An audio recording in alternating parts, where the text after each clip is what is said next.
Boa noite. Tanto esta discussão entre o governo e a classe médica volta a ser assunto de debate nesta edição. Vamos perceber um pouco daquilo que foi a sessão do Conselho de Ministros, em que o governo disse que já contratou os médicos que prometeu. Também prometeu cortar salários aos médicos se continuarem com esta ação de greve. Também a classe médica já respondeu e disse também que, tanto se o governo continuar com essas intimidações, vai cortar até serviços mínimos. Não é apenas este tema que vai nortear o debate de hoje, vamos também olhar para esta relação de gato e rato entre os camaradas. É que Cafadine Manasse foi ouvido pela PGR. Portanto, ele disse que quer com que o seu nome seja lavado. Em causa está, portanto, essa questão do suposto barão de drogas na Assembleia da República, que pertence, segundo a oposição, que trouxe à ribalta este assunto, faz parte, tanto este suposto deputado faz parte do círculo eleitoral da Zambésia, que faz parte do partido. Estão aqui comigo os meus convidados e juntos vamos nos debruçar sobre estes e outros assuntos que vão fazer parte desta mesa. Camilo, muito boa noite e bem-vindo ao debate político. Muito boa noite, caros telespectadores. Boa noite, Isaac. Boa noite, colegas de painel. Não sei, Isaac, se vos pontos prévios. Vai logo. Bom, eu como ponto prévio, se calhar, trazia aqui um tema que de certa forma foi polêmico e que o Presidente da República sugeriu às instituições de direito para que resolvessem a questão dos atrasos salariais e que não esperassem que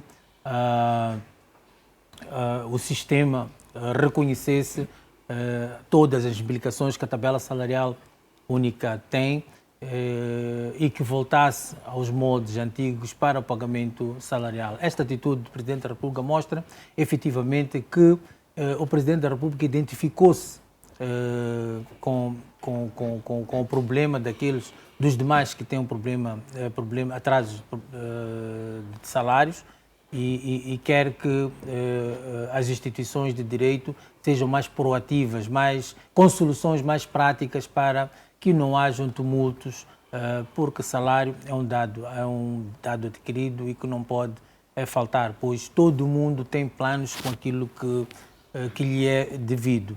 Portanto, dizer mais uma vez que sim, bem-aja o Presidente da República e devia ter mais intervenções desta natureza, não deixar que os gestores de tutela das instituições ou esperar que eles tenham alguma atitude.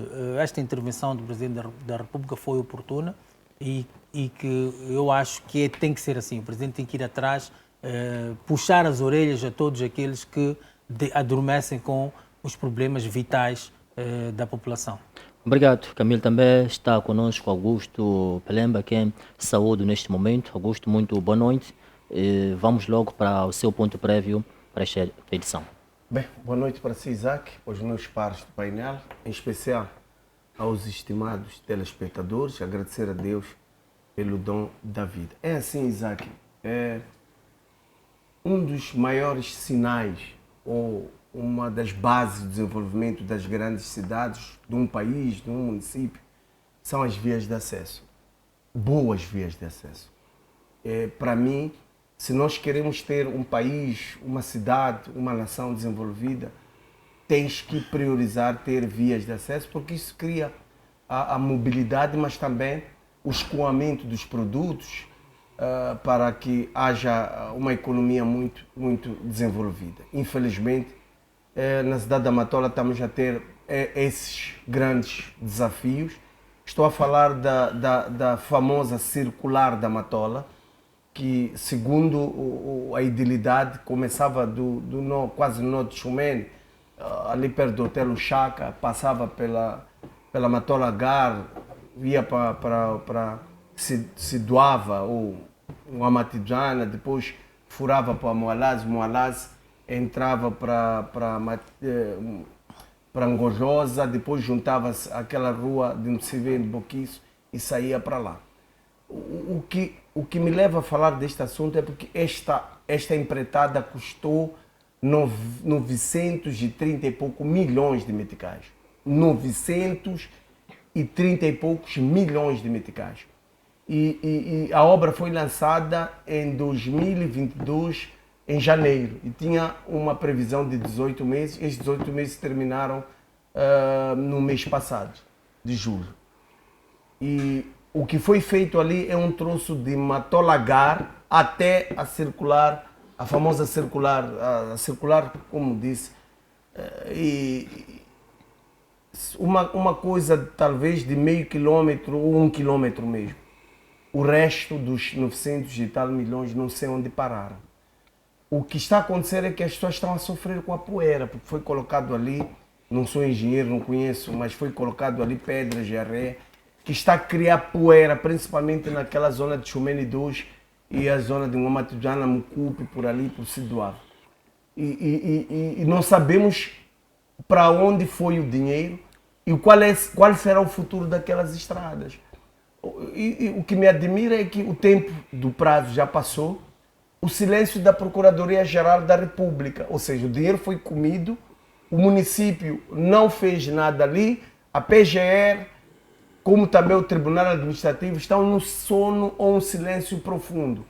Reclamo porque são os meus impostos. Eu sou cidadino da Matola, pago devidamente os meus impostos, e aquele dinheiro ali não é da idilidade, é dos munícipes da Matola, e resultado que é bom, que na estrada não está a acontecer.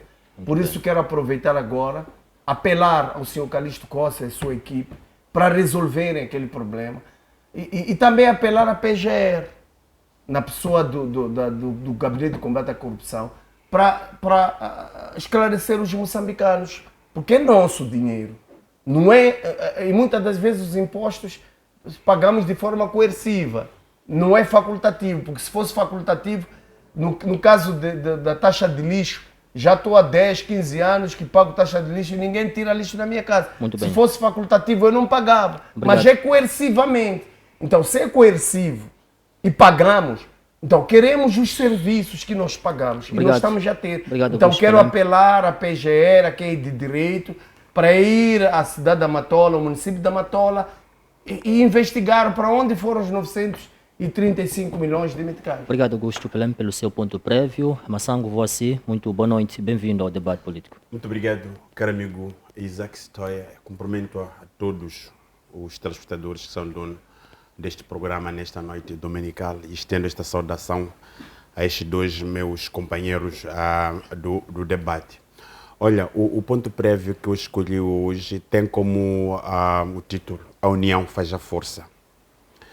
Eu levanto este ponto prévio neste domingo, porque ao longo desta semana nós assistimos, não é, na sede do partido MDM, na cidade de Maputo,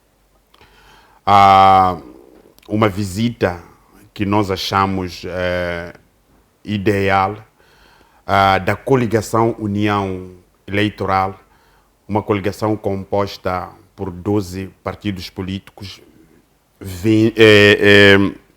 que vinham endossar o apoio ao partido MDM, juntando aos outros partidos que já estavam exatamente nesta senda, nomeadamente o Partido Ecologista, o PIMO do meu grande amigo Jacob Sibindi, o PDD do Raul Domingos, a RD de Vitano Singano, os professores de Moçambique, os médicos e os demais que entendem que a união faz a força. Por que eu trago este ponto prévio? É muito mais para elucidar a opinião pública, que nunca é tarde. E independentemente de tudo, se nós queremos que as coisas andem, se nós queremos que as coisas aconteçam, é preciso nós empreendermos. E é por essa razão eu tenho a legitimidade de usar este ponto prévio, apelando aos outros que estão de facto fora, apelando ao povo moçambicano, porque nós estamos no período eleitoral, a união faz a força. e ao mesmo tempo parabenizar este desejo. Estamos a falar de um somatório de 18 partidos políticos que estão a apoiar a causa da união de partidos. Isso é muito bom. Então, querendo, neste domingo, faço este meu apelo e exortando aos demais moçambicanos que nós só poderemos tirar a Frelimo do poder se os partidos políticos estarem unidos.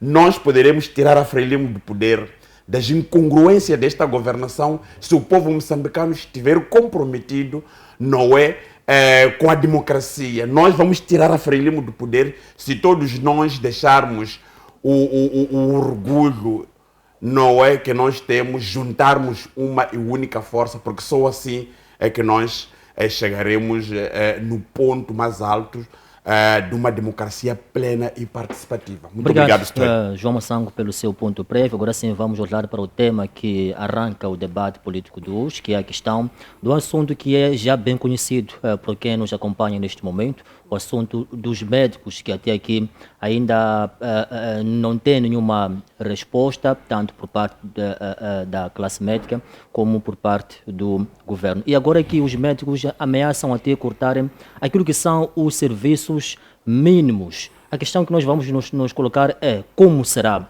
Como é que a saúde, como é que os moçambicanos vão lidar com esta situação? Camilo, eu volto assim e lhe coloco essa questão. Como resolver este imbróglio entre a classe médica e os governos, tanto e o governo assim que é?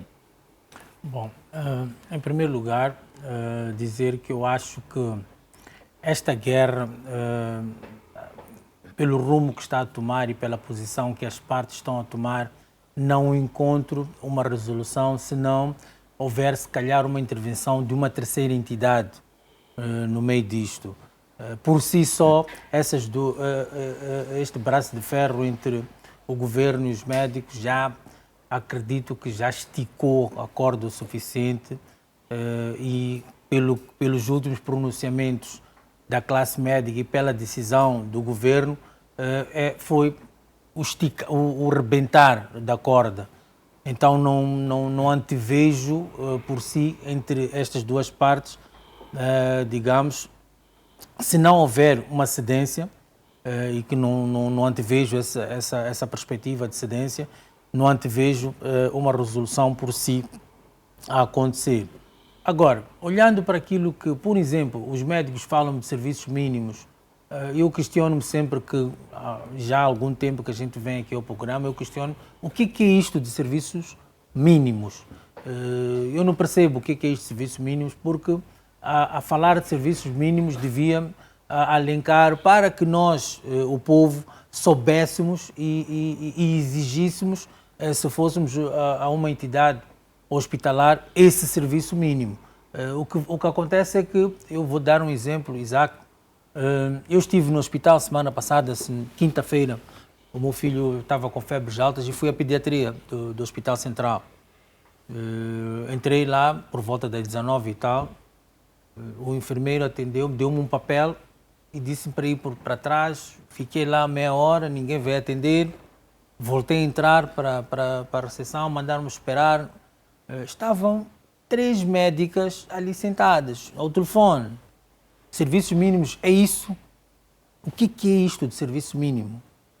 Então, para dizer que os médicos, quando vêm à tona, a greve deles, as reivindicações deles são legítimas, mas não venham-nos tapar a cara com a questão dos serviços mínimos. Ou eles já deviam parar os serviços porque estão parados, não é?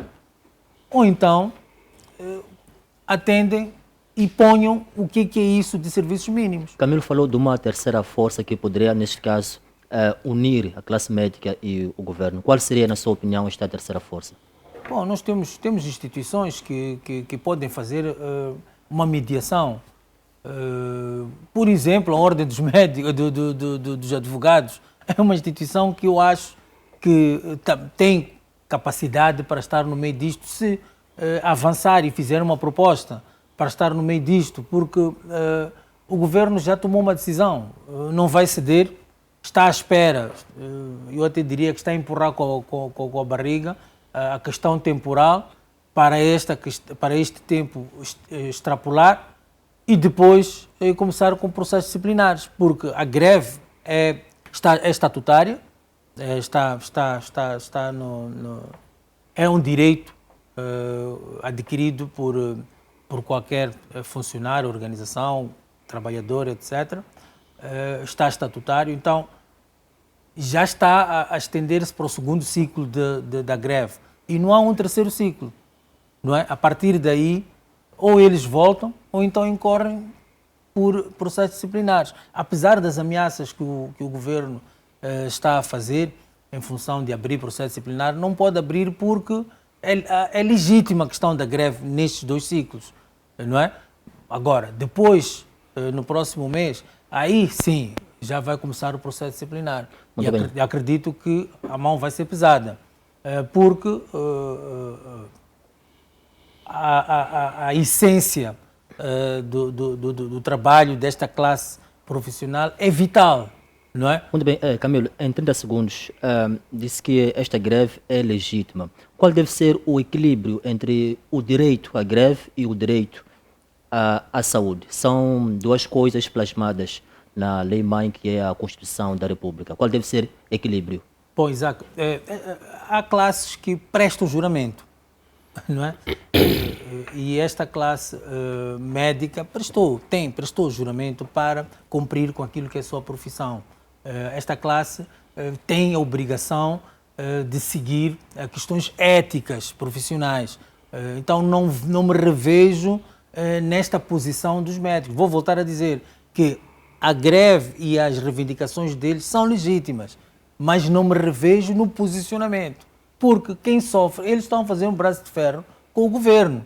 E quem está a sofrer neste caso é quem socorre aos serviços por eles prestados. Então, não me vejo, não estou a perceber como é que o médico é capaz de olhar. Eu estive, como eu disse, estive na pediatria, a ver pessoas, pais, mães, com os filhos, e estarem a olhar e a estarem a brincar ou estarem a ver o WhatsApp no telefone. Muito bem, obrigado. Então, para mim isto é complicado. Agora, o governo falou em que ia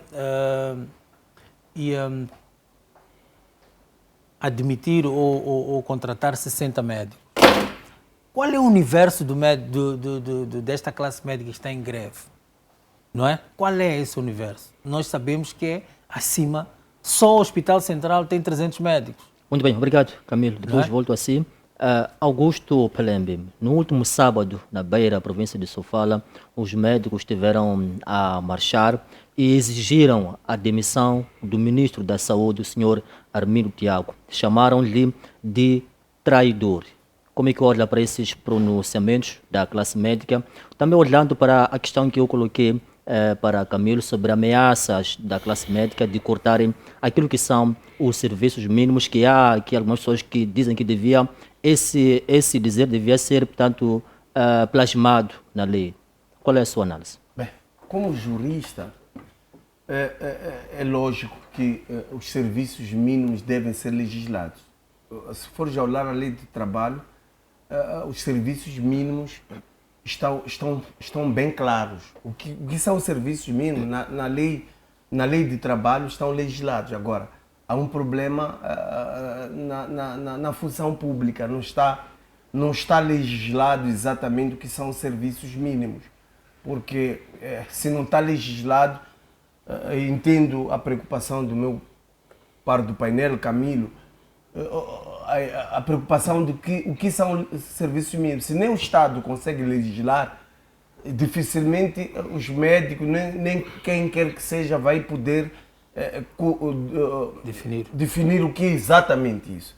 Aí está também um dos problemas gravíssimos do nosso Estado de Direito. Muitas das vezes as nossas instituições estão mais preocupadas em legislar as regalias dos dirigentes e se esquecem daquilo que é mais essencial, que é legislar aquilo que é os serviços mínimos para caso os futuros aconteçam esses litígios, as greves, possamos ter como segurança, ter esses serviços mínimos. Estou a falar não só da situação dos hospitais, mas também dos bombeiros, outras entidades que podem fazer greve, mas os serviços mínimos devem ser preservados. Agora, não existindo esta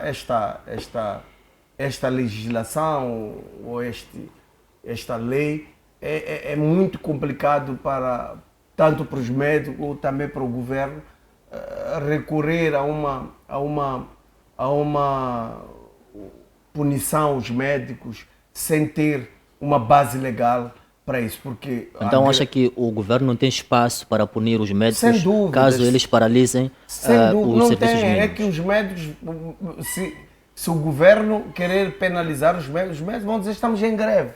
E a greve é um direito constitucional. É um direito fundamental, é um direito adquirido que não pode ser retirado por qualquer entidade. Mas, Felipe, volto a colocar a questão que eu coloquei ao Camilo. O equilíbrio entre esses dois instrumentos. Falamos da greve, sim, está lá na lei. Também falamos do direito à saúde. Aliás, até temos o slogan do Ministério da Saúde: o nosso maior valor é a vida. Onde que está o equilíbrio entre esses dois? Eu acho que você também parece que és o porta-voz do governo. Exato. Não, parece que estás a defender eu os quero perceber não, o eu quero equilíbrio chegar aí. entre essas Eu duas quero chegar coisas. aí. É Sim, porque responda a minha questão. É porque este posicionamento de um porta-voz do governo, como você está falando, parece que estás do lado do governo, porque é este argumento que o governo está a usar. E se for já ver o quadro reivindicativo dos médicos, os médicos não estão só a reivindicar os seus salários, estão a reivindicar, muitas das vezes, as condições de trabalho. Estamos a dizer que há hospitais que não têm paracetamol, há hospitais que não têm mínimos serviços para o cidadão. Então, são essas reivindicações que muitas das vezes ultrapassam aquilo que são os seus salários. Tá bom, tá ali o médico, não tem paracetamol para dar ao cidadão, não tem luvas para usar, não tem instrumentos de trabalho, não tem a pessoa precisa de um exame de TAC, não tem no hospital. Tu não estás a dar condições médicas para trabalhar. Agora, será que o governo hoje colocou essas condições todas nos hospitais? Será que este governo, ali no Centro de Saúde de Cobre, na Matola Gar, que está inundado de água, será que o médico, mesmo tendo vontade de trabalhar, há de trabalhar dentro da água? Há de trabalhar sem água, sem energia? Então, são essas questões que também temos que levantar. Não basta crucificarmos apenas os médicos, porque estamos a dizer, não, você fez o juramento, és obrigado a ir trabalhar, mas ele é de ir lá com fome. Há de ir lá trabalhar com barriga vazia. Até podemos chegar a dizer aqui, tá bom, o governo está a obrigar os médicos, porque como é que se diz? Vai extinguir os seus contratos, aqueles que ainda não têm a nomeação definitiva. Tá bom, eles vão voltar a trabalhar de forma forçada, de forma obrigada. Qual é a motivação que esses médicos vão ter? Depois das ameaças do governo, eles podem voltar a trabalhar. Mas qual é a motivação que eles vão ter? Será que vão atender bem os pacientes? Muito bem, obrigado. Então, são essas questões básicas que nós, como sociedade, temos que começar a analisar. O governo não pode vir ameaçar os médicos porque não está a ter capacidade de diálogo. Fizeste uma questão aqui sobre o ministro da Saúde. Em países sérios, vamos lá, esse ministro já deveria sozinho ter pedido demissão. São 3 greves. É dos técnicos de saúde, é dos médicos. É um barulho imenso dentro do Ministério da Saúde. Ele não está a conseguir mitigar essa situação. Está claro que ele é incapaz. A primeira coisa, ou a primeira cabeça a ser sacrificada neste problema deveria ter sido o ministro da Saúde. Mas há uma coisa que eu quero... Depois volta a ser só 30 segundos. Não mais que isso. Ontem, em Gurui mesmo, aliás, ontem não, foi antes de ontem, se não me falha a memória, o post. Uma senhora, junto com o seu marido, foram ao hospital, a esposa deu parto às 4 da manhã. Mas ela teve uma hemorragia. Até às 16, que não tinha ninguém lá. Não tinha especialista, não conseguiram estancar a hemorragia. Às 16 horas a senhora perdeu a vida. Ou seja, o que eu quero dizer é que este problema é grave. Às vezes nós que estamos aqui na cidade, temos clínicas perto, pensamos que é coisa normal. As pessoas estão a morrer nos hospitais. O povo que não tem condições de ir para a clínica está a sofrer nos hospitais públicos. Por isso, Isaac, quando eu insisto em pedir estes poucos minutos para falar sobre isso, é para chamar à consciência os nossos governantes. Porque, por um lado, estão a dizer que não tem dinheiro, por outro lado, dizem que tem, por outro lado, estão a comprar 10, 12 carros de 12 milhões, mas para darem governantes, porque acham que dignidade é ter um carro de 12 Muito milhões. bem, obrigado. Mas é o mesmo governo que não tem dinheiro para dar salários Muito médicos, bem. que esses médicos é para ajudarem a população. Obrigado, Massão. Não, é triste, Isaac. Obrigado. É constrangedor para quem vive e depende O teu das tempo já está instituições esgotado, públicas Pelemo. Obrigado. para sobreviver. Então, eu quero chamar a atenção mesmo ao Presidente da República, porque o contrato social que a sociedade moçambicana tem, não tem com o Ministro Tiago, tem com o Presidente da República. Senhor Presidente, eu sei que tens condições de ir para a clínica. Eu, Penembe e vários outros não temos esse dinheiro para ir para a Muito clínica. bem, obrigado. Nós vamos ao Hospital João Central, Massango, vamos volta ao a si. COB. Estou Pelembe, a pedir, o seu Sr. tempo já está esgotado. reconcilia-se com os médicos Por favor, Pelembe. e resolve o problema dos Obrigado. médicos. Massango, vou assim. Eu coloco a mesma questão que Pelembe disse que eu sou o porta-voz, quem me dera. Massango, vou assim. Qual deve ser o equilíbrio entre o direito à greve e o direito à saúde? São duas coisas muito importantes que estão lá estatuídos na lei. Olha, um dado muito interessante, quando questionava o nosso colega do painel, por exemplo, quando falava da mediação deste conflito e citou a ordem dos advogados. É a ordem dos advogados que diz que as ameaças do governo contra os médicos grevistas violam a lei. Esta é a ordem dos advogados. E diz o seguinte: a ordem defende que a tentativa de repressão por parte do governo através de descontos salariais, inviabilização das nomeações definitivas e expulsões é ilegal, por tais medidas já chocarem com direito à greve. Ainda diz mais: no entender da ordem dos advogados, o direito à greve é constitucional e legalmente estabelecido, por isso, de forma alguma, deve ser cortado, deve ser coartado, limitado ou reprimido. Quem está a dizer isso aí é a ordem dos advogados. Porque a ordem dos advogados fazem exatamente esta avaliação daquilo que nós estamos a assistir dentro do nosso país. E eu sou da opinião que o governo de Moçambique precisa de usar um outro formato. E eu preciso de vir olhando exatamente o último Conselho de Ministros nesta terça-feira, quando o vice-ministro da Função Pública levantava esta questão dos médicos e fazia comparação, não é, de que não devem ser os médicos a exigir as tais regalias, porque no sistema da administração pública existem os outros setores. Esta foi a primeira falha. Nós não podemos comparar a profissão de um médico com a profissão de um carpinteiro. Nós não podemos comparar a profissão de um médico com polícias, não é? Com professores, com qualquer outras profissões. Significa que cada profissão precisa de ser, digamos, na minha ótica, observado pelo direito e a ação que cada um de facto pratica. Dizia muito bem um dos colegas do painel que o slogan do Ministério da Saúde, não sei se foi o próprio moderador, é o direito à vida.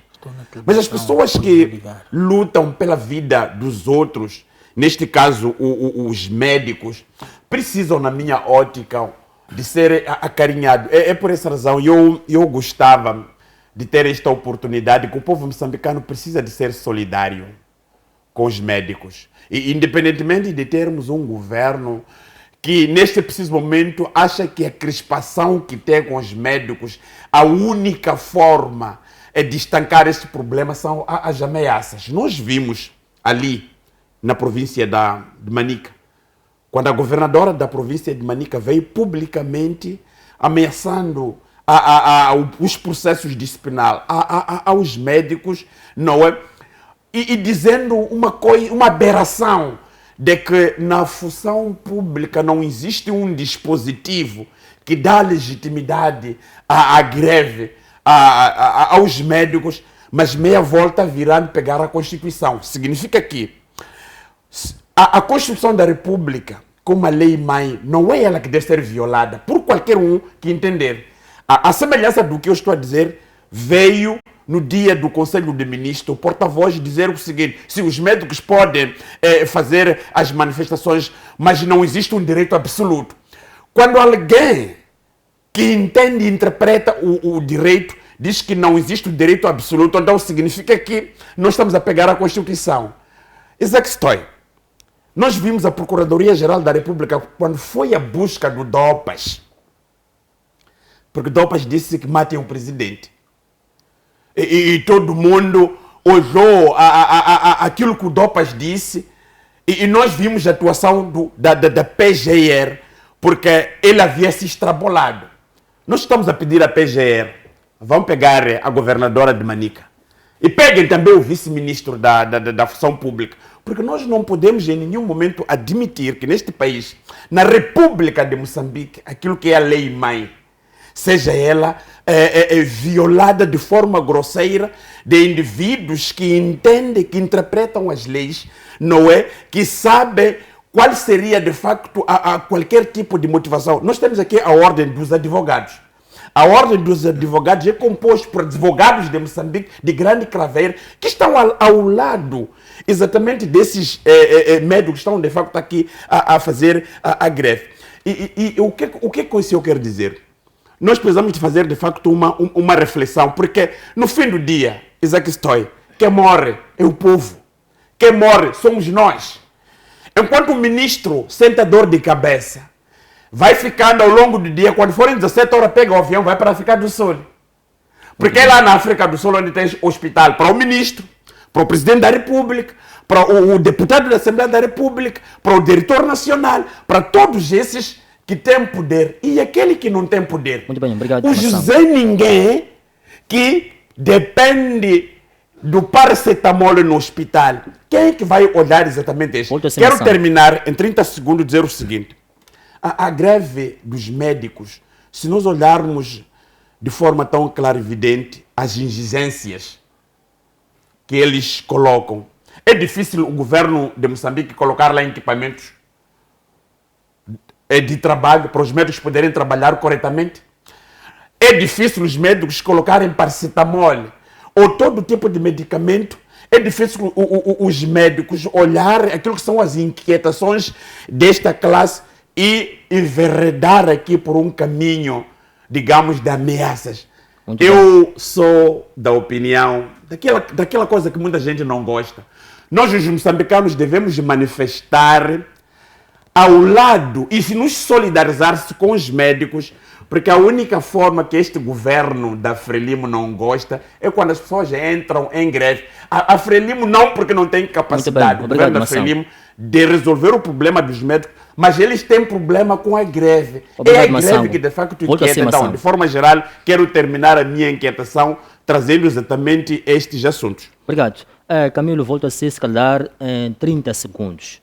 Há uma teoria, portanto, segundo a qual os médicos estão a ser instrumentalizados para fins políticos. Na sua opinião, o que acha desta narrativa? Procede? Os médicos estão a ser usados? Quer dizer, eu não ia por esta teoria de instrumentalização dos médicos, porque a classe médica é uma classe que digamos, está organizada com o estatuto, e se eles violam aquilo que é o estatuto pelo qual eles se organizaram, de certa forma podem ser punidos. Então não quero acreditar que seja uma motivação política. Dentro da classe médica pode haver, digamos, pessoas de outros partidos políticos, isto é normal, não é? Mas não acredito que uma comunidade inteira esteja movida por questões políticas. Independentemente daquilo que são as suas reivindicações, e foi muito bem exposto aqui de vários ângulos, desde que aquilo que são as condições primeiras, que é do dado adquirido, que é o salário, até as condições de trabalho que eles próprios exigem no seu dia a dia.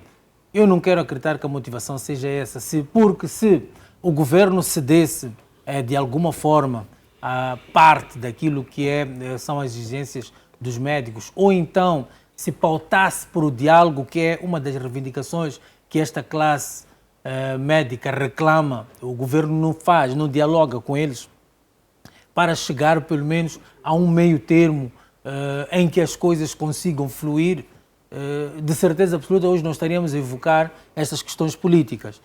Claro que o silêncio e a negligência de quem de direito se calhar pode motivar que as pessoas especulem por esse caminho, mas eu não quero acreditar que o caminho seja esse. Eu quero acreditar que efetivamente os médicos pautam ou reclamam aquilo que lhes é direito e está muito bem explícito num documento que foi entregue ao governo. Então, partindo só deste princípio, e nós todos acompanhamos ao longo destes quase um mês em que estamos a ser arrastados com esta questão da greve dos médicos, não estamos a encontrar uma posição, digamos, de franqueza e de diálogo por parte do governo. Então, só o que acontece é quando o governo aparece, e apareceu há 2 semanas o porta-voz do Conselho de Ministros a fazer alusão à questão de contratação de médicos e a falar de questões disciplinares dos médicos. Isso não é diálogo. Eu acho que se o governo não tem condições, não tem capacidade de pagar parte daquilo que são as reivindicações dos médicos e também não tem condições de pelo menos contribuir com algumas condições que os médicos reivindicam para o seu trabalho do dia a dia, eu acho que era melhor baixar um pouco a bolinha, conversar com esta classe médica, sensibilizá-los, que paulatinamente ia-se resolver estas questões. Se é problema de luvas, davam um espaço temporal para trazermos as luvas. E o mais grave é que, tirando essas questões que são ferramentas de trabalho do dia a dia dos médicos, o mais grave é a questão de unidades sanitárias que não têm água. Isto é que é grave. Há unidades sanitárias que não sai água. Há unidades sanitárias que não têm luz. Então, como é que um médico vai trabalhar sem reivindicar este tipo de questões?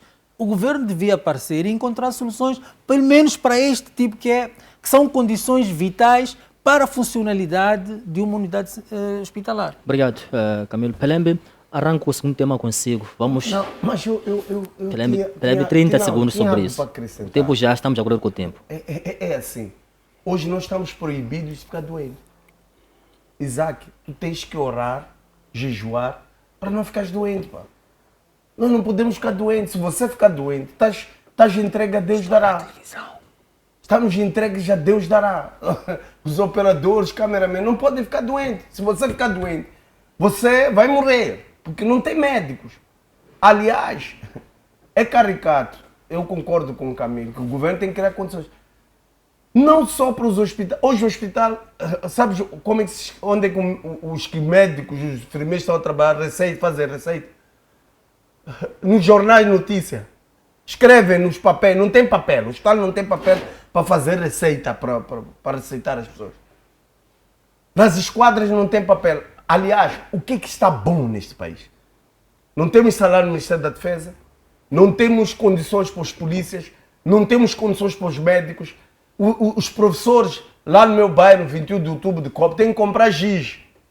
giz. O professor tem que comprar, ter o seu apagador que compra para poder lecionar. Então, está a ver qual é o estágio que nós atingimos depois já de vir um vice-ministro de Economia e Finanças abusar. Aquilo é abuso, aquilo é insulto. Vem a senhora Francisca, governadora de Chimoio, gozar com a cara dos moçambicanos. Então, são essas situações que nos deixam tristes e preocupados e angustiados ao mesmo tempo. Porque no final das contas, nós, os pelembes de ninguém, é que vamos parar lá nos centros de saúde, nos hospitais públicos, a busca da saúde. E vamos ser penalizados porque os médicos não estão lá. Por isso que, mais uma vez, quero apelar ao cidadão moçambicano. Porque no final das contas, quem é o culpado de tudo isso somos nós, que somos a sociedade. Muito bem, porque obrigado, Augusto. Temos oportunidade, dia 11, dia 24, de votar. Havemos de votar neste governo bandido.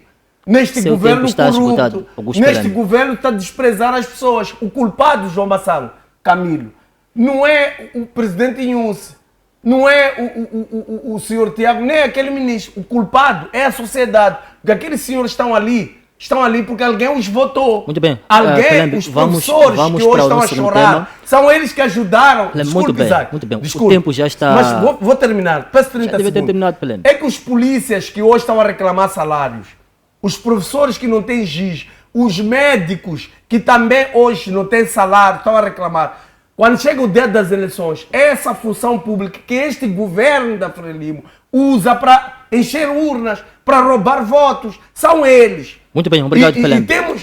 João 30 Massango, segundos não, para a vamos, questão de justiça vamos de para o tempo. tempo. Para uma questão da justiça. Para uma questão da justiça. Tá bom. Para uma questão de justiça. Já estou a colocar o tempo Sim.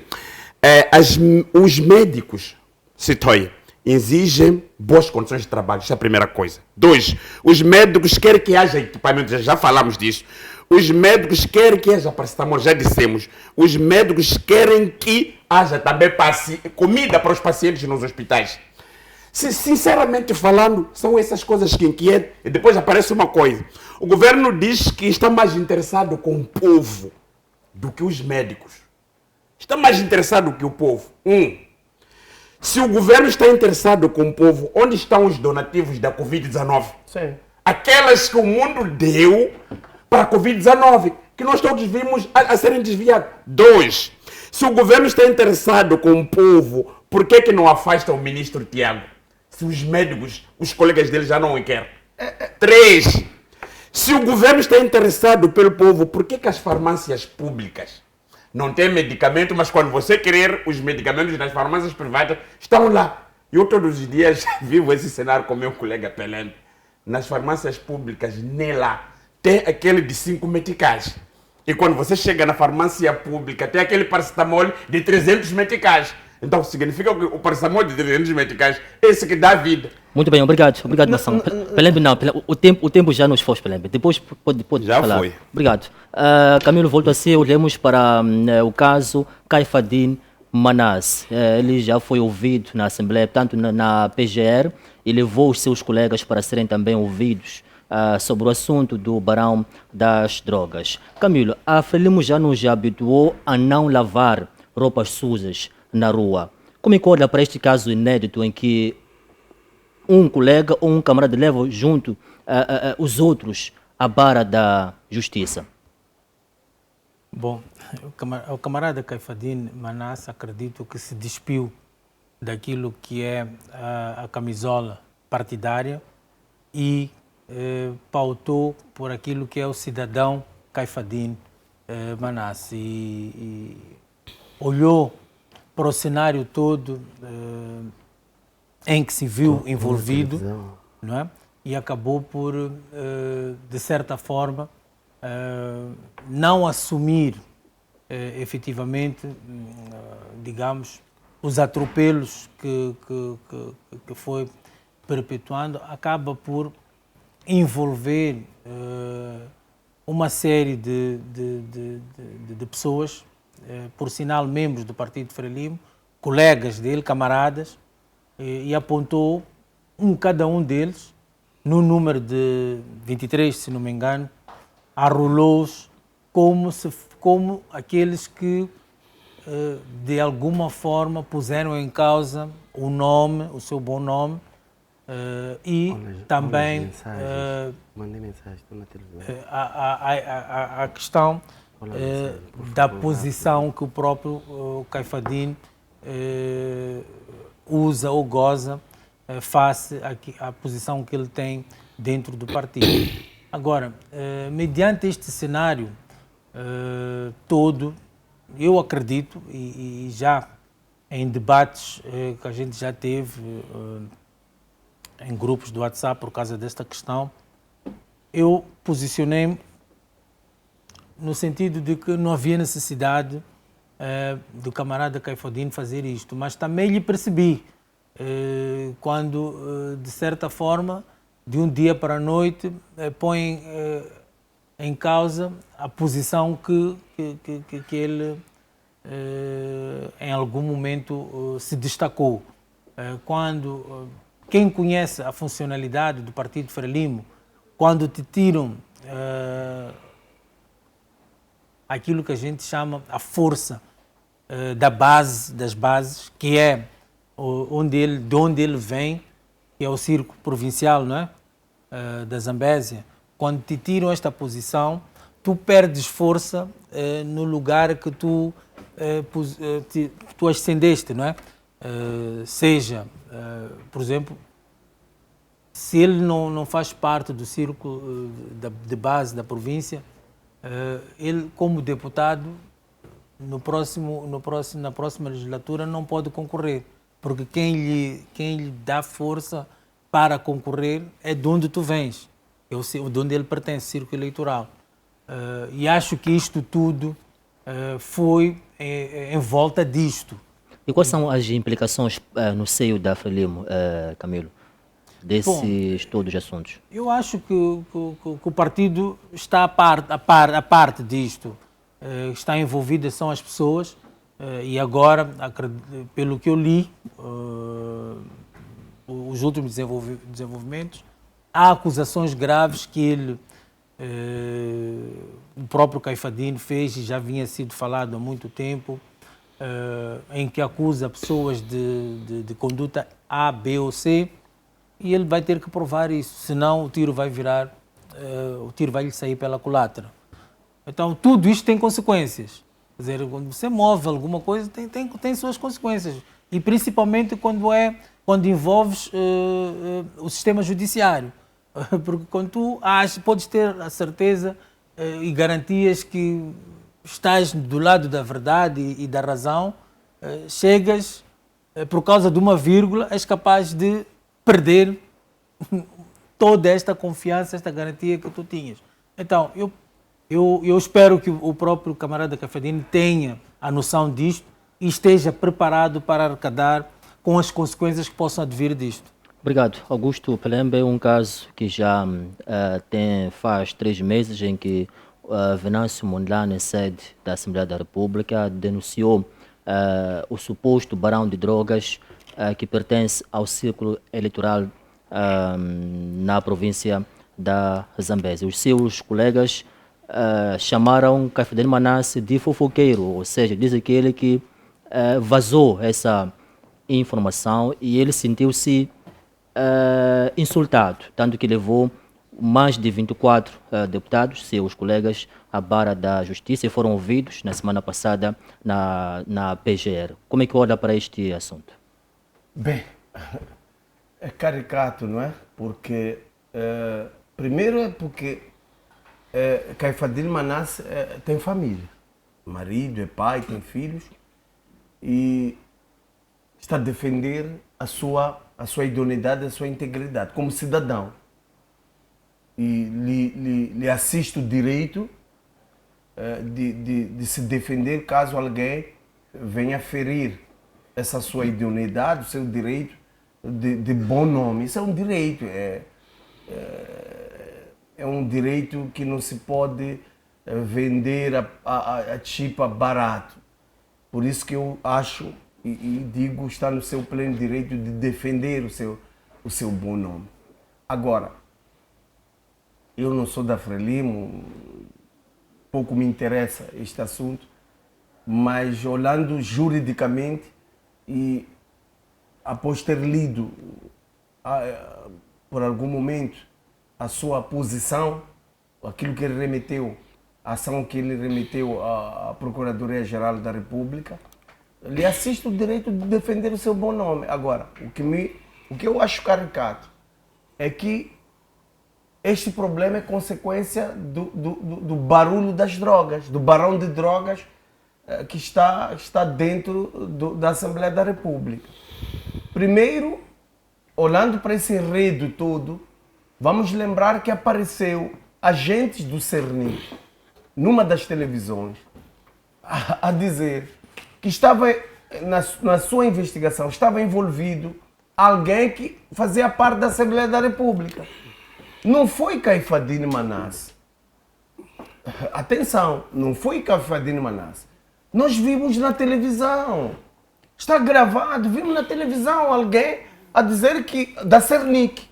Depois do Venâncio Mondlane despoletar na Assembleia da República, assistimos um espetáculo, um teatro, aliás, um espetáculo, teatro, tudo junto, a tentar esconder essa situação. Ou seja, foram ameaçados os agentes da PIC, da Cernic, aliás, para que não pudessem falar mais desse assunto.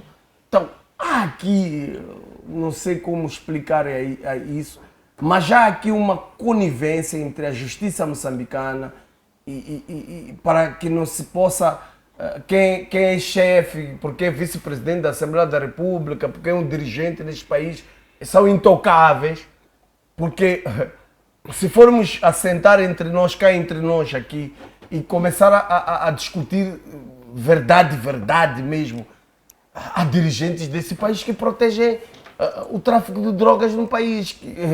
Há dirigentes desse país que protegem o crime de sequestros. Isso não é para esconder para ninguém. Agora, quem são essas pessoas? É que o que falta aqui é alguém com coragem, a PGR, a polícia de Moçambique, a Cernic, para vir dizer o fulano que é ministro, o fulano que é procurador, o fulano que é filho do A e B, o fulano que é vice-presidente da Assembleia da República, está envolvido em drogas. Mas isso é o quê? É falta da separação de poderes. Porque se nós verdadeiramente vivêssemos um Estado de direito democrático com separação de poderes, muita gente estaria a contas com a justiça. Sabes, Isaac, eu estava a acompanhar a política brasileira hoje. O Bolsonaro está a contas com a justiça. Por quê? Andou a pagar hackers, gajos informáticos para viciar os resultados. Mas porque a justiça brasileira é independente, muitas das vezes, do poder político, como assistimos na África do Sul.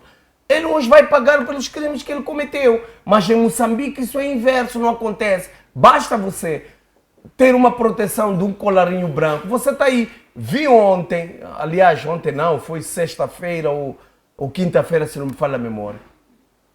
Há uma família Machel que detém um doate de um terreno ali no Fomento. O tribunal, vamos lá, o tribunal, por 3 vezes, deu a sentença a favor daquela família. Mas porque os generais, atenção, os generais, o poder político desse país, acha que não deve entregar aquele terreno, foram lá desobedecer a ação judicial. Veja em que estágio nós chegamos. Muito agora, bem. Com que cara a polícia, vamos lá, com que cara a polícia vai exigir o Pelembe para cumprir a ordem do tribunal? Muito Se bem, nem Pelembe. ela, a polícia. É sério isso. Muito bem, Pelembe. É que nós estamos a atingir um estado de degradação do tecido social moçambicano. Se a polícia não quer cumprir a ordem judicial, agora a polícia vir na minha casa obrigar Pelembe, o Maçã, o Camilo a cumprir uma ordem judicial. Obrigado, Augusto Pelembe. Massango, volto temos que assim. refletir. Eu Muito desafio obrigado. a FTV a ir ali no Fomento, a ir perguntar ao comandante-geral, a ir perguntar à ministra Massing, por que a polícia não cumpre? E por que a polícia amanhã há de vir obrigar a mim a cumprir, se nem eles cumprem? Obrigado. João Massango, qual é a sua análise no que diz respeito ao tema em debate? Caso Caifadine Manasse. Olha, é interessante. Eu não sei para que estágio nós estamos a a caminhar. Em algumas ocasiões eu sempre me abstive em debater o Caifadine, não é? É a segunda vez em que nós debatemos. A primeira coisa, eu não sei se nós procuramos forma de querer trazer a legitimidade a um indivíduo que por muitos longos anos teve uma vida uma vida francesa, como dizia, como tem dito o meu colega do painel, o Augusto Pelé Bonão. E nós precisamos, de facto, fazer esta avaliação. É interessante quando a gente debate o assunto do Caifadine e olhando isto num prisma em que a justiça está lá, primeiro querendo buscar, segundo ele, o próprio Caifadine, a dignidade, trazer o bom nome exatamente deste. Mas eu parto do princípio que a intervenção trazida pelo nosso colega do painel, o Camilo, tem, para mim, até lógica. Não é? Porque dentro das hostes do partido, não é, para alguém poder atingir cargos de relevância, tem que ter aprovação ali, de onde vem, lá na base, lá, não é? E é que onde, de facto, encontrou esta reprovação pelos colegas e na nossa ótica, como nós estamos, de facto, a acompanhar, intimos colegas, porque na qualidade do deputado da Assembleia da República, este assunto tem que ser, digamos, tratado num fórum daquela natureza. Então nós vamos aqui debater e dentre vários debates, há quem diz que não, o Caifadine tem razão. O Caifadine tem razão. Há quem diz que não, o Caifadine não tem razão. O Caifadine é exatamente isto, mas aquilo. Mas na minha ótica, é preciso a gente perceber. Eu não vou entrar em nenhum momento de querer legitimar este senhor, o Caifadine, não é, nestas questões, porque todos nós sabemos. Eu maçã ou não. Eu não legitimo este senhor.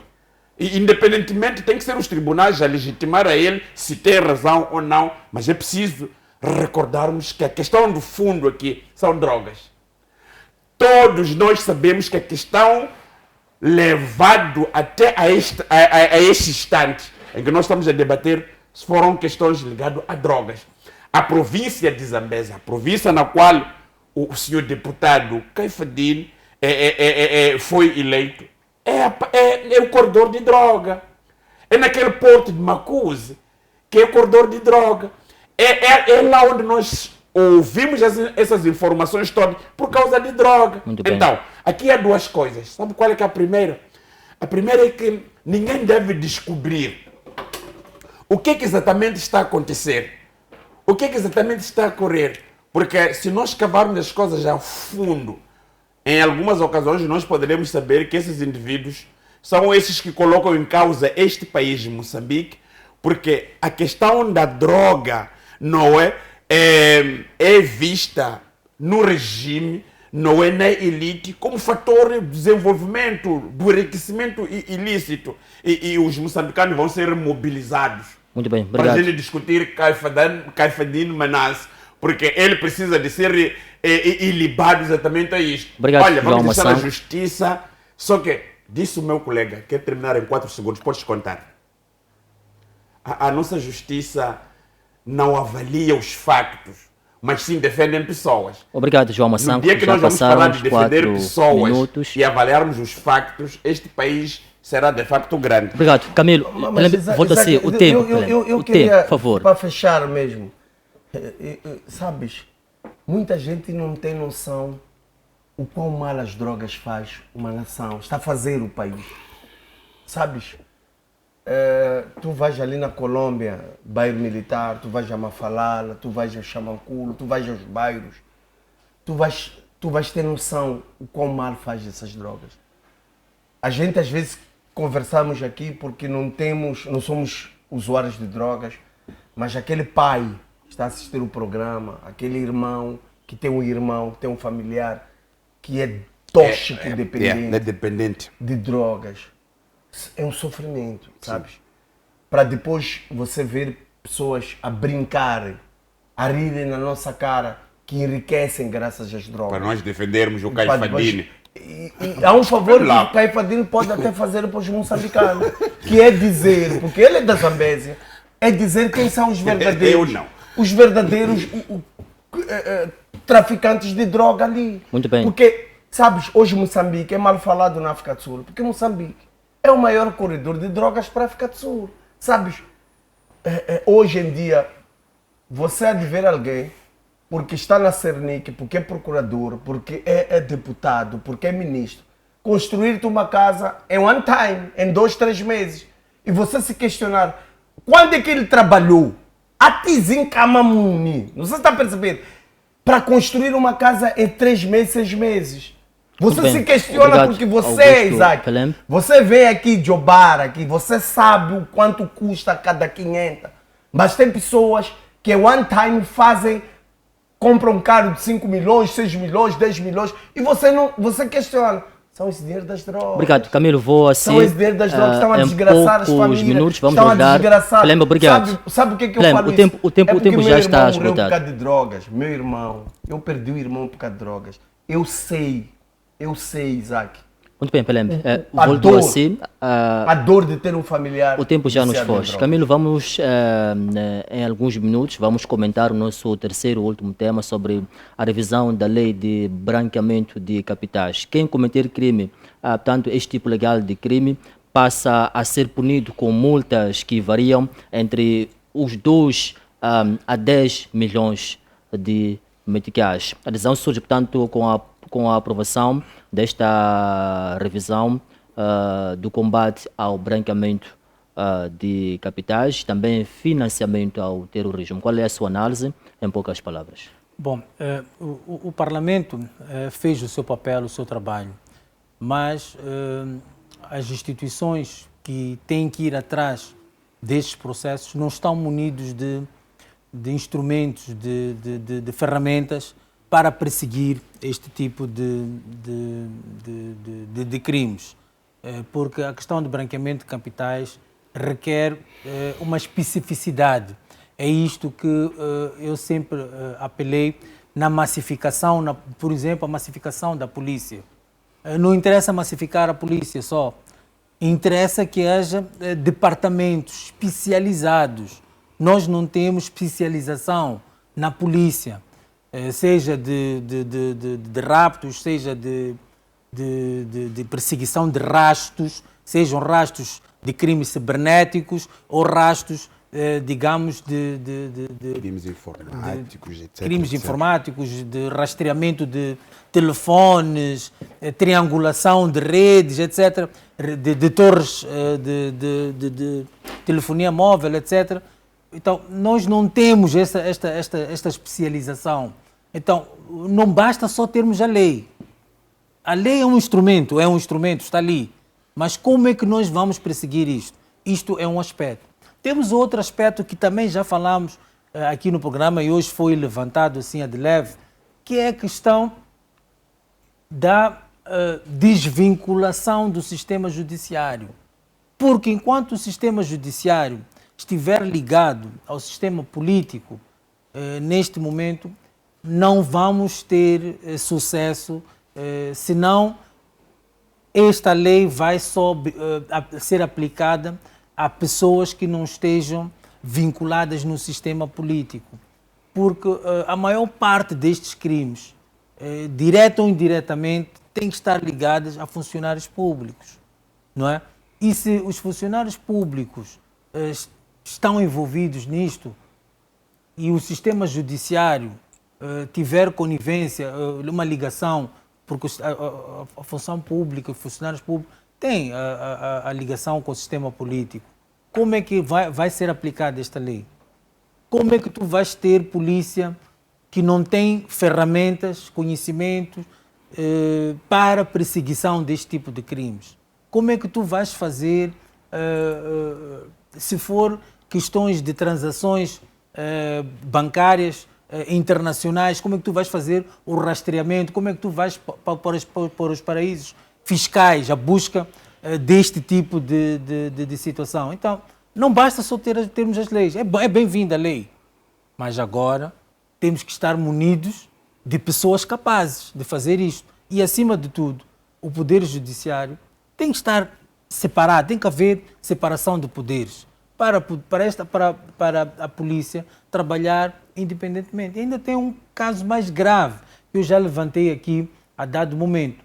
É que enquanto tu tiveres uma polícia de investigação que não esteja sob tutela da Procuradoria-Geral da República, dificilmente há de haver processos que possam seguir, porque a Polícia de Investigação está sob tutela do Ministério do Interior, que fornece matéria para a Procuradoria-Geral. Neste processo de uma instituição para outra, perde-se muita coisa. Então também é a altura da Procuradoria-Geral da República pensar numa polícia judiciária. Com a polícia judiciária, a PGR vai ter maior força e, acima de tudo, todos os processos de investigação vão estar ali. Quer dizer, há de haver, procedimentos de como é que a coisa funciona, o espaço de cada um, onde termina o espaço da Polícia de Investigação, que é o CERNIC, e a Polícia Judiciária. Há de haver ali uma separação bem marcada para que essas duas entidades possam funcionar em prol desta lei que foi aprovada. Obrigado, Pelembe. Em poucas palavras, nos tempos já nos foge, que ganhos teremos com esta revisão? Bem, ganhos é complicado, porque nós temos uma das melhores legislações do mundo. Melhor legislação. E eu acho que muitas das vezes o maior problema de Moçambique não é a própria legislação, é o cumprimento dela. Porque o que nós assistimos hoje, olhando para a nossa realidade e aquilo que está a acontecer, vamos assistir que há fatos reais, há pessoas que gozam de uma vida melhor, ou seja, estão ricas, vivem a francesa, como eu sempre digo, às custas do branqueamento de capitais, mas mesmo assim vive uma impunidade fora de série. Então, quer dizer, a lei está ali, a legislação está ali, mas porque a pessoa goza de uma proteção política, nada lhe acontece. Então, o maior problema aqui, eu acho que não é a legislação. Podemos criar várias legislações, várias leis, mas se não termos uma separação de poderes efetiva, termos um procurador que é eleito entre seus pares e tem um mandato para cumprir sem nenhuma interferência política. Se nós temos um presidente do Tribunal Supremo eleito entre seus pares com um mandato a cumprir sem interferência política, nós vamos ter uma verdadeira justiça em Moçambique. Muito bem. Agora, se continuarmos com esse presidente da República que nomeia a seu belo prazer o procurador-geral, nomeia o presidente do Tribunal Supremo, até nomeia a presidente da autoridade tributária e ela mesma é membro da comissão política desse partido. Então, há aqui várias, como é que chama, aquilo ali não é nepotismo, é promiscuidade que contamina gravemente o sistema judiciário moçambicano. Então, podemos ter leis bonitas, bem feitas, mas se não houver um cumprimento íntegro dessas leis, vamos continuar num viré mesmo. Aliás, hoje eu conversava com um chapeiro, um motorista de chapa, que dizia assim: Pelembe, vai lá ver no mercado de Zempeito, vai lá ver nas estradas, a polícia municipal está nas ruas para nos cobrar.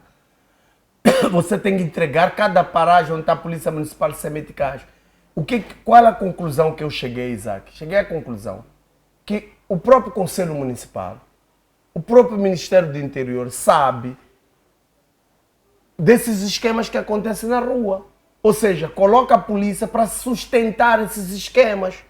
O próprio Ministério do Interior tem conhecimento E eu é o promotor dessa bandidagem nas ruas. Muito bem. Sabes, hoje, a migração entra nas lojas. Hoje a migração vai nas casas das pessoas.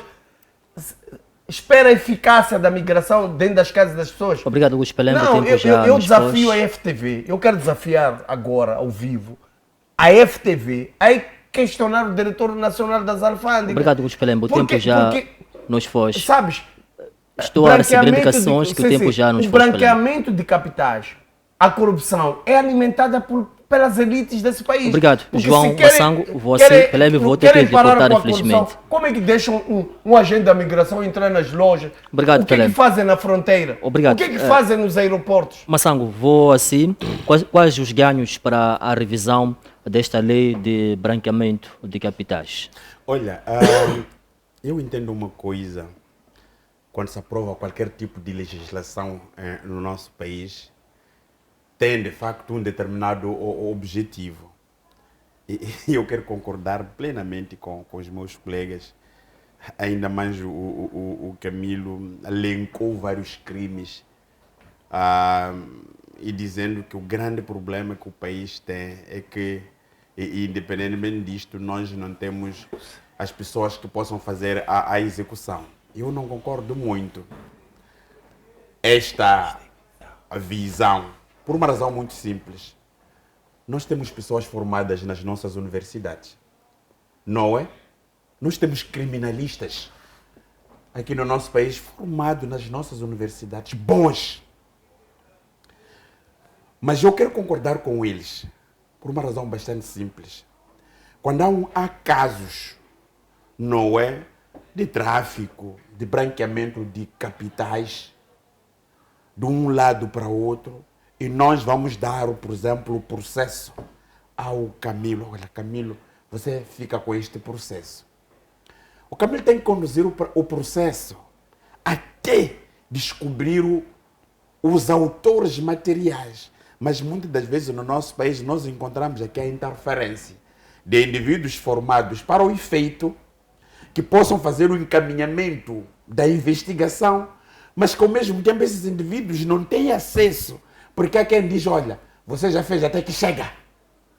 Porque sabem perfeitamente que quando o processo vai caminhar, nós vamos descobrir que o fulano X está envolvido no branqueamento de capitais, o fulano X está envolvido nos paraísos fiscais. É por essa razão o Jean Bustan, mais uma vez, veio revelar esta epopeia das dívidas ocultas, que enquanto vocês falam aí do vosso lado, eu pessoalmente transferi o dinheiro para o Partido Frelimo, transferi o dinheiro para o atual Presidente da República, transferi o dinheiro para o fulano X.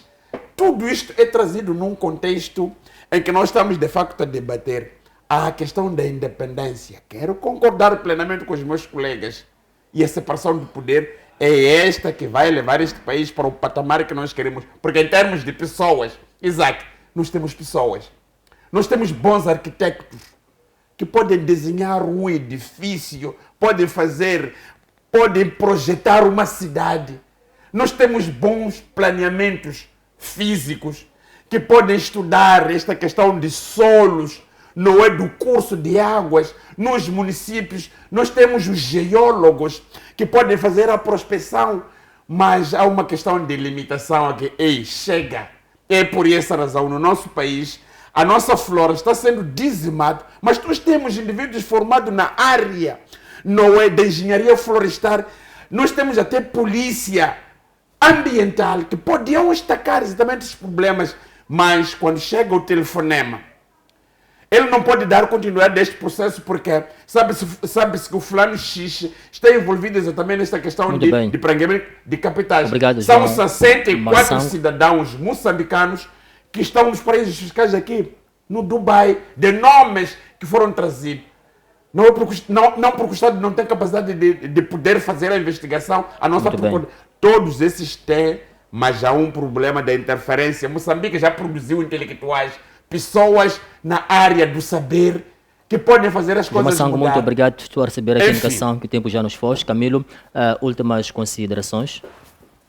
Bom, para terminar mesmo, se calhar diante destes temas que foram trazidos hoje, eu ia trazer para a nossa reflexão e para a reflexão daqueles que nos veem a partir de casa, uma palavra que se calhar pode ser a resolução de muitos problemas que nós elencamos aqui hoje neste programa e nos outros demais, que é a questão da responsabilização.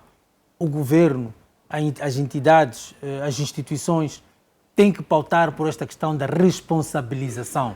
Se nós não responsabilizarmos a quem de direito, aqueles que devem fazer cumprir, seja a lei, seja a funcionalidade das instituições, de certeza absoluta que nós não vamos ter pernas para andar. Muito obrigado. Obrigado, Augusto. Eu quero chamar a reflexão aos moçambicanos e à juventude, principalmente. O futuro deste país depende de cada um de nós, principalmente nas decisões futuras que nós vamos tomar. Ou seja, aquilo que estamos a viver hoje é resultado das decisões tomadas no passado. E as decisões que vamos tomar hoje vão refletir no nosso dia a dia do amanhã. Agora, se nós falarmos hoje, errarmos hoje nas nossas decisões, quer dizer, o sofrimento já é um dado adquirido. E me dói olhar para a juventude hoje, olhar e sentir que eles estão a se eximir das suas responsabilidades. Ou seja, nós estamos a olhar jovens a lavarem vidros de carros na rua, jovens sentados nos muros a beberem chuvochongos, olharmos 70%, 60% dos jovens desempregados, olharmos para um jovem que terminou faculdade, a estar na rua a vender crédito, a não ter emprego e normalizarmos, acharmos que é normal. Então eu quero chamar a reflexão, temos que mudar de atitude, temos que pensar no nosso país.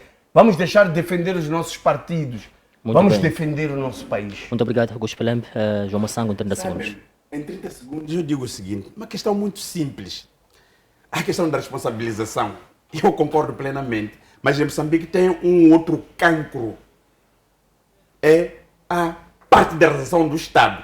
Enquanto nós não separarmos, sabe, o Estado, quando se diz Estado, República de Moçambique é um Estado de direito e de justiça social, significa que o Estado somos nós. Mas enquanto nós continuarmos a termos bolsas de indivíduos que levam o Estado para as serenatas partidárias, o Estado está partidarizado. É um problema sério que nós não podemos descartar para olharmos essa questão da responsabilização. Enquanto nós temos esse Estado partidarizado, vamos primeiro despartidarizar o Estado e despartidarizar as nossas mentes. Alguém quando trabalha no Estado, quem disse que você é da Frelimo? Muito bem. Obrigado, João Massango. Camilo, obrigado pela sua presença. Pelembe também, João Massango, também assim que esteve conosco quando entramos no ar. Gratos pela atenção dispensada. Tenha votos de uma boa noite e bom descanso. Até lá.